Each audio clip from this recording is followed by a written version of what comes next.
मौलाना फजल रहमान साहब ने अभी से तैयारियां शुरू कर दी। वो कह रहे हैं कि इस्लामाबाद की तरफ मार्च करें, मेरे कारकुन इस्लामाबाद की तरफ मार्च करेंगे, तैयारियां पकड़ें।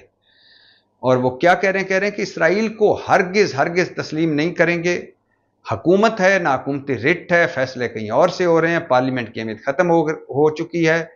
और मुफ्ती महमूद कॉन्फ्रेंस से खिताब करते हुए मौलाना फजल रहमान, जो पाकिस्तानी सियासत के बड़े जाने पहचाने और ज़ीरक चालें चलने वाले हैं, वो कह रहे हैं कि पाक अफगान मुज़ाकरात से मामलात हल करें, ताकत इन चीज़ों को हल नहीं कर सकती। अब मौलाना फजल रहमान इस मौके पे क्यों ऐसा कह रहे हैं? कुछ कह रहे हैं जी चूंकि उनके भाई मौलाना लुत्फुर रहमान वज़ीर आला नहीं बन सके खैबर पख्तूनख्वा के, इसलिए वो ऐसा कर रहे हैं। कुछ कह रहे हैं कि चूंकि उन्हें खैबर पख्तूनख्वा की गवर्नरशिप नहीं मिल सकी, इसलिए वो ऐसा कर रहे हैं। कुछ कह रहे हैं कि चूंकि आगे 27वीं यानी तरमीम आ रही है और उससे पहले वो एक ऐलान जंग करके अब भाव ताव कर रहे हैं और अपनी अहमियत बढ़ा रहे हैं और फिर अपने मफादात और अपने मुतालबात मनवाएंगे, इसलिए ऐसा कर रहे हैं।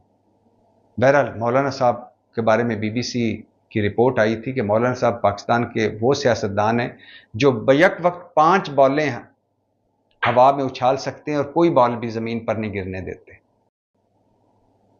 चंद दिनों में पता चल जाएगा कि मौलाना साहब की इस ताज़ा तरीन धमकी की असल वजह क्या है।